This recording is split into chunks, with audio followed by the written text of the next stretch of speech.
दोस्तों आज के इस वीडियो में कक्षा 10 का 10वीं कक्षा का इतिहास का ऑब्जेक्टिव क्वेश्चन देखिए जो कि बहुत ही महत्वपूर्ण है बोर्ड एग्जाम के लिए। ठीक है, तो फर्स्ट क्वेश्चन देखिए। फर्स्ट क्वेश्चन क्या बोला गया? पहला क्वेश्चन बोला है हिंद चीन क्षेत्र में कौन से देश आते हैं। क्या बोला है प्रश्न? हिंद चीन क्षेत्र में कौन से देश आते हैं?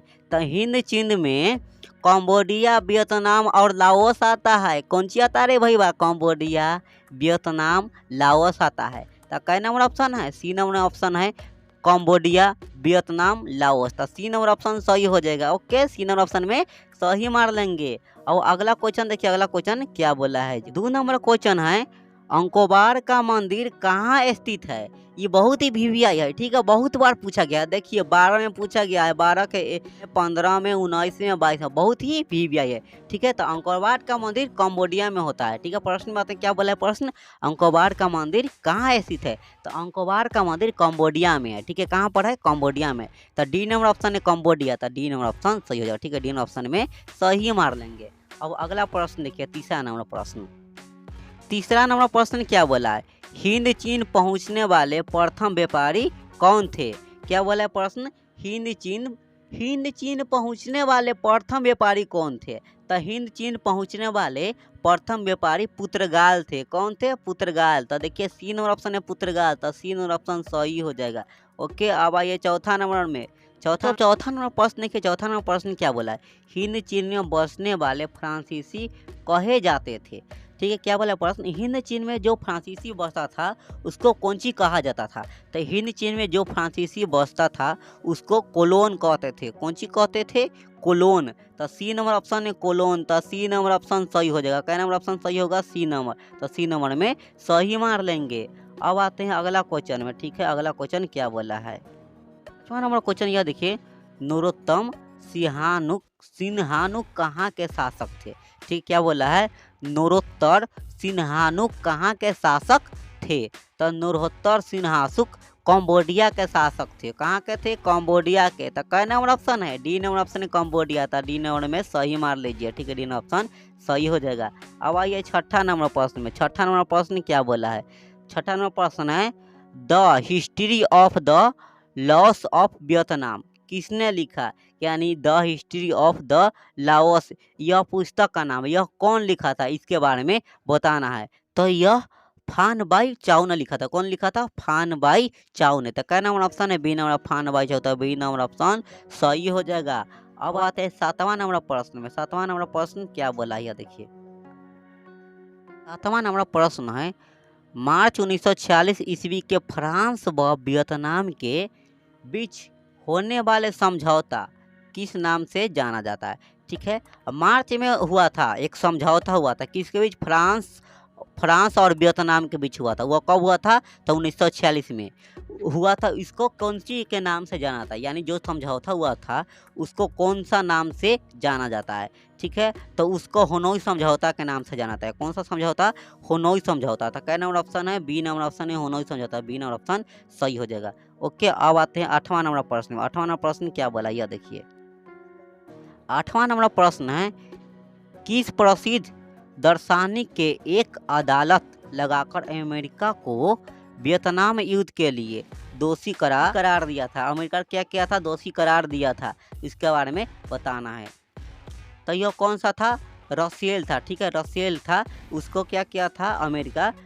अमेरिका वियतनाम के युद्ध में दोषी करार दिया था। किसको? रसेल को। तो क्या नंबर ऑप्शन? ए नंबर है रसेल। तो ए नंबर ऑप्शन सही हो जाएगा। अब 9वां नंबर प्रश्न देखिए। 9वां नंबर प्रश्न क्या बोला है? हिंद चीन क्षेत्र में अंतिम युद्ध समाप्ति के समय अमेरिका राष्ट्रपति कौन थे। ठीक है, हिंद चीन क्षेत्र में जो युद्ध हुआ था उसको समाप्ति के समय अमेरिका के राष्ट्रपति कौन थे इसके बारे में बताना है। तो अमेरिका के राष्ट्रपति निक्सन थे। कौन थे? निक्सन। तो क्या नंबर ऑप्शन है? बी नंबर ऑप्शन है निक्सन। तो बी नंबर ऑप्शन सही हो जाएगा। ठीक है, बी नंबर ऑप्शन सही हो जाएगा। अब आइए 10वां नंबर में। 10वां नंबर प्रश्न क्या बोला है? 10वां नंबर प्रश्न है हुआ आंदोलन किस प्रकृति का था। तो हुआ आंदोलन क्रांतिकारी धार्मिक था। क्या था? क्रांतिकारी धार्मिक। क्या नंबर ऑप्शन है? डी नंबर क्रांतिकारी धार्मिक। तो डी नंबर ऑप्शन सही हो जाएगा। ठीक है, अब 11 नंबर प्रश्न आइए। 11 नंबर प्रश्न बोला है जनेवा समझौता कब हुआ था। ठीक, क्या प्रश्न है, जनेवा समझौता कब हुआ था? तो जनेवा समझौता 1954 ईस्वी में हुआ था। कब हुआ था? 1954 में। तो क्या नंबर ऑप्शन है? ए नंबर ऑप्शन है 1954। तो ए नंबर ऑप्शन सही हो जाएगा। ठीक है, ए नंबर ऑप्शन सही हो जाएगा। तो ए नंबर में सही मार लेंगे। अब 12 नंबर प्रश्न देखिए, 12 नंबर प्रश्न क्या बोला है?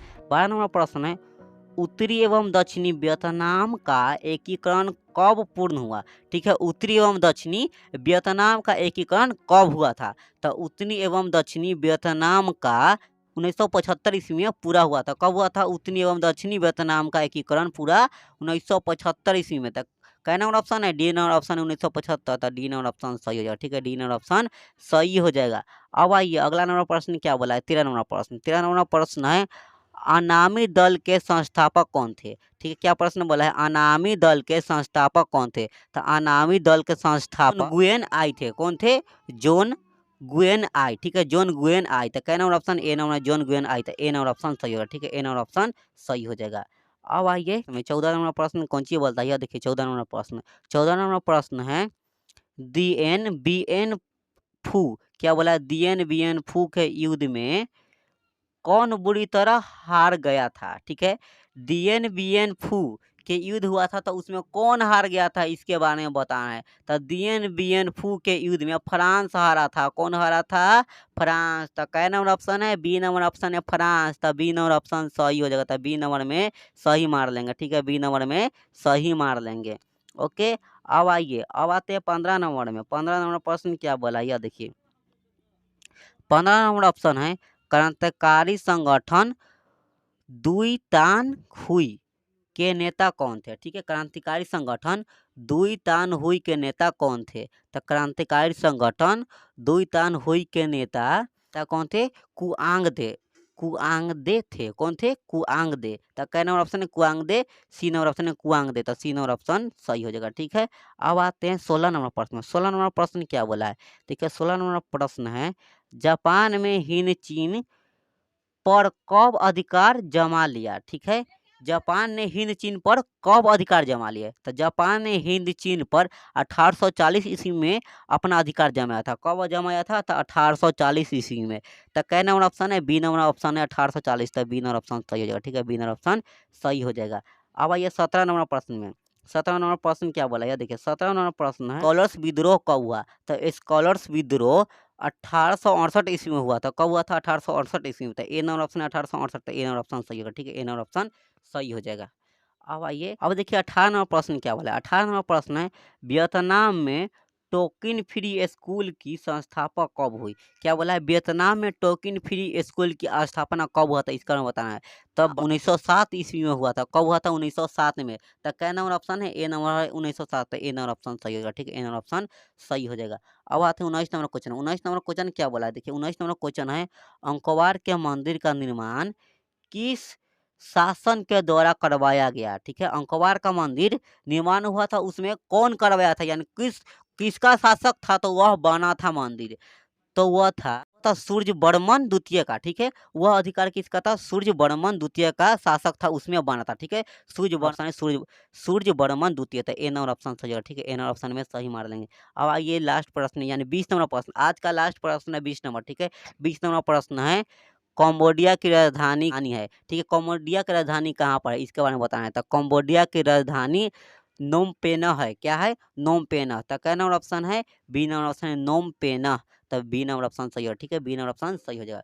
ठीक है बच्चों, तो आज की वीडियो यहीं पर समाप्त करते हैं। अगर वीडियो अच्छा लगे तो लाइक कीजिएगा, शेयर कीजिए, चैनल को सब्सक्राइब कीजिए और अपने दोस्तों को भी शेयर कर दीजिएगा।